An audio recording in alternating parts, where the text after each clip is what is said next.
Hello, we are grassroots volunteers reading Elizabeth Warren's plans aloud so that the sight impaired and other busy people can learn about Warren's ideas for a better America while multitasking. We are not professional voice artists, we do not have fancy equipment, we do not have sound studios. We will get tongue-tied, we will stumble over words, you may even hear an occasional dog bark or baby cry. You can read all of Elizabeth Warren's plans yourself by Googling the words Team Warren Medium. Again, that's Team Warren Medium. And without further ado, here's one of Elizabeth Warren's plans. Hi, my name is David Gordon, and I'm a volunteer for the Elizabeth Warren for President campaign.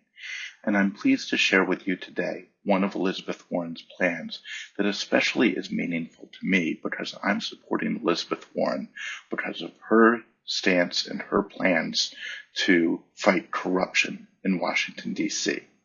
This plan was published on October 29th, 2019, and it's called Breaking the Political Influence of Monopolies. Just 2 years after leaving his role as George W. Bush's Deputy Chief of Staff for Policy, Joel Kaplan was hired by Facebook to be the tech giant's vice president for U.S. public policy. Since Kaplan brought his government contacts to Facebook, the company has spent over $71 million lobbying the federal government, including against policies that protect consumer privacy and election integrity, nearly 100 times what it had spent before Kaplan joined. And Facebook is now waging a new multi-million-dollar effort amid antitrust scrutiny.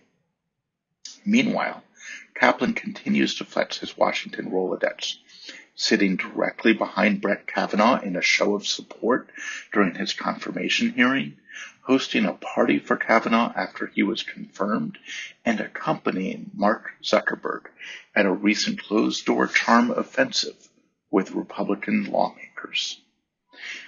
Like many massive market-dominant corporations, Facebook has used strategic hiring to stack its corporate ranks with former senior government officials like Kaplan, who can leverage their contacts from all across the government for the company's gain.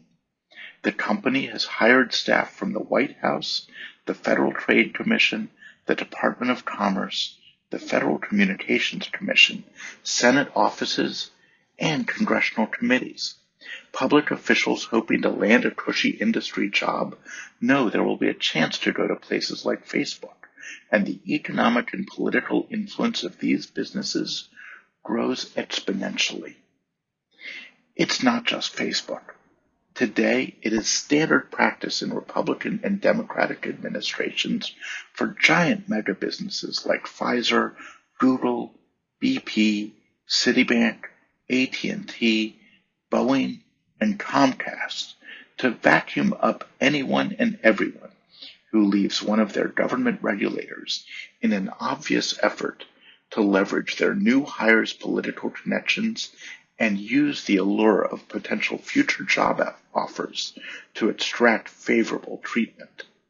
Take just a few recent examples of the nation's largest companies giving cushy jobs to the very people who went easy on them while serving in government or helped them escape harsh penalties.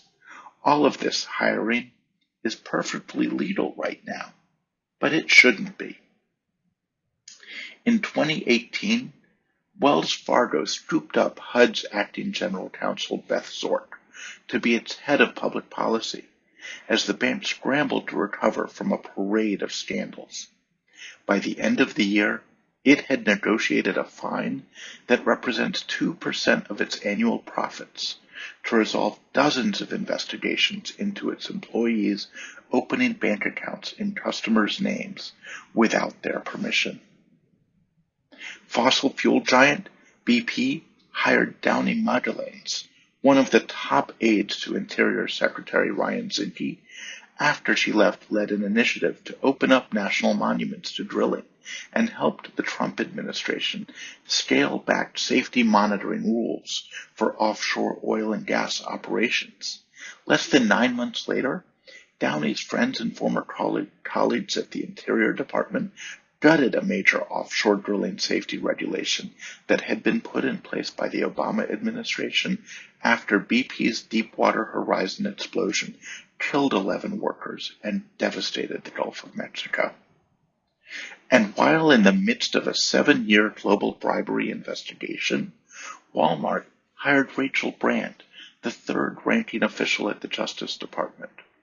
Earlier this year, Brand's former subordinates at Trump's DOJ settled with Walmart for $282 million, less than 5% of its annual profits and far less than the nearly $1 billion that Obama administration officials had sought.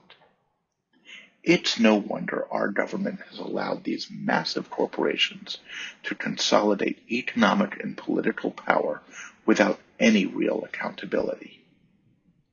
Over a century ago, President Theodore Roosevelt implemented policies designed to break up market-dominant, anti-competitive firms that increase prices for consumers, decrease wages for workers, and prevent new businesses from breaking through.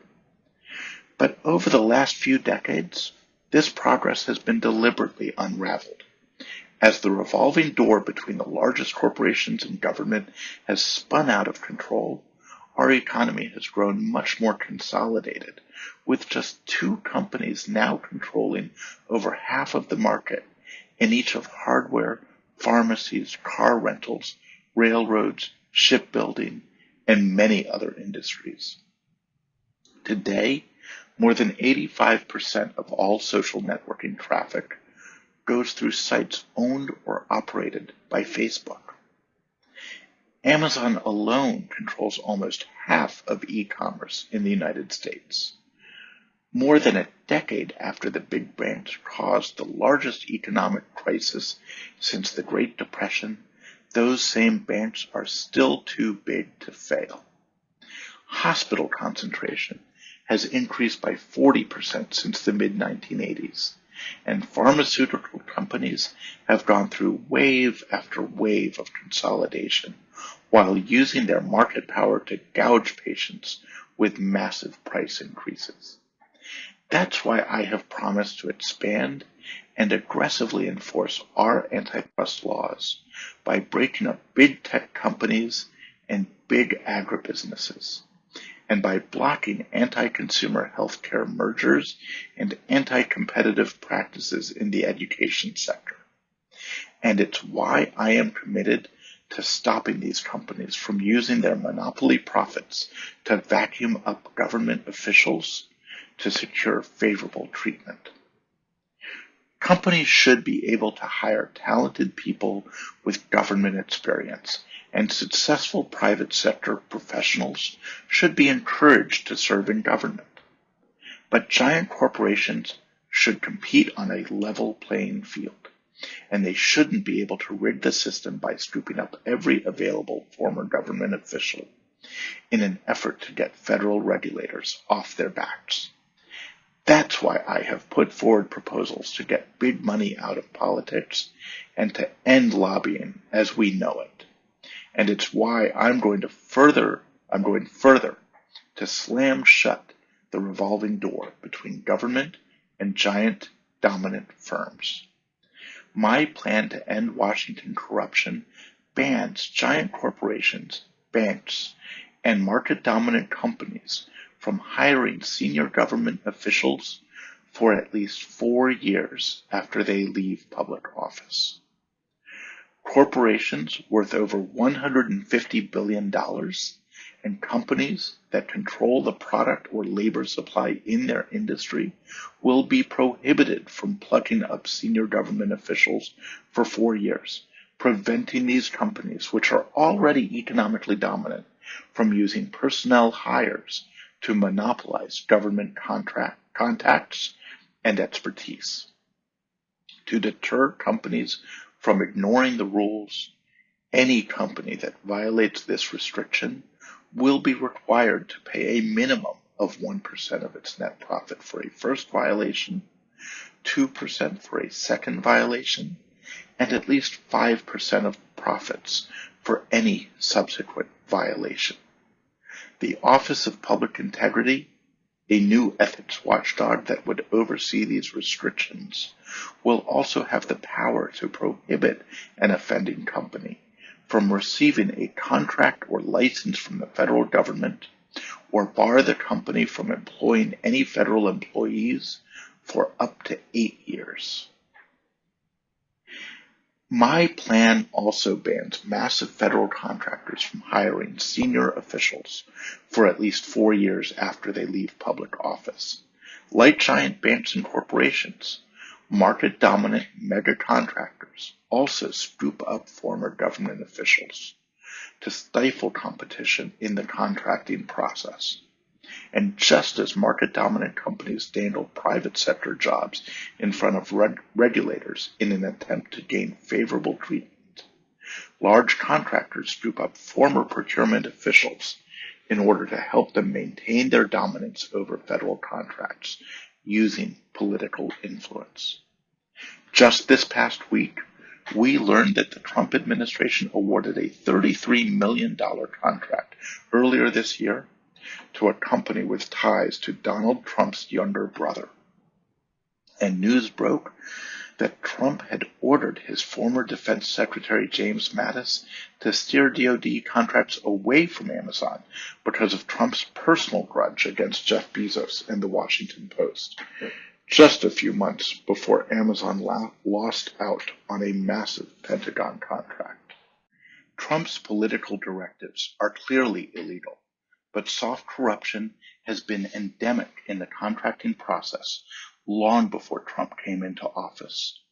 One investigation into the Pentagon showed that the largest defense contractors hired over 380 high-ranking DoD officials and military officers to become lobbyists, executives, board members, or consultants within 2 years of leaving government. 5 of the 6 companies that hired the most former government officials, Lockheed Martin, Boeing, General Dynamics, Raytheon, and Northrop Grumman, have also been the top 5 recipients of government contracts in each of the past 10 years. When federal contracts go to the most well-connected firms instead of the best people for the job, that's corruption. It wastes taxpayer dollars, and when it comes to DoD, threatens to undermine our national security. But good luck competing for contracts when those who receive the lion's share of the deals also have unparalleled access to the officials who are awarding them. That's why I have a plan to combat contractor corruption in the DoD, and it's why my anti-corruption plan goes beyond the DoD to ban companies with over $5 million per year in federal contracts in any industry from hiring senior government officials for 4 years after those officials leave their posts. And my plan subjects these contractors to the same steep penalties as market-dominant banks and corporations. Executives at these mega firms have already made it clear that they are ready to go to the mat to fight against aggressive federal policies that will break up their market dominance and that will promote innovation and competition.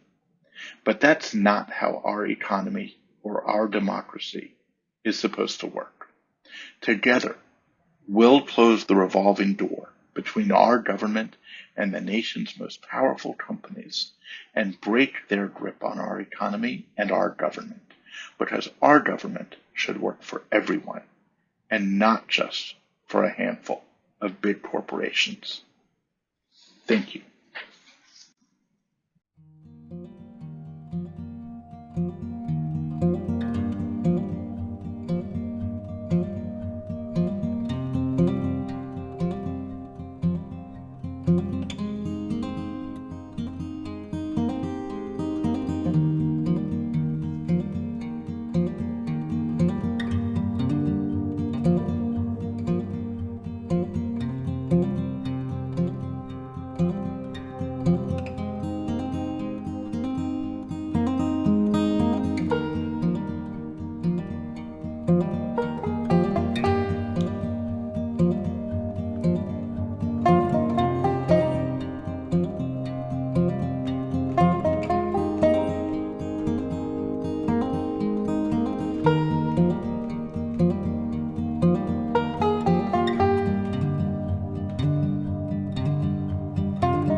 you.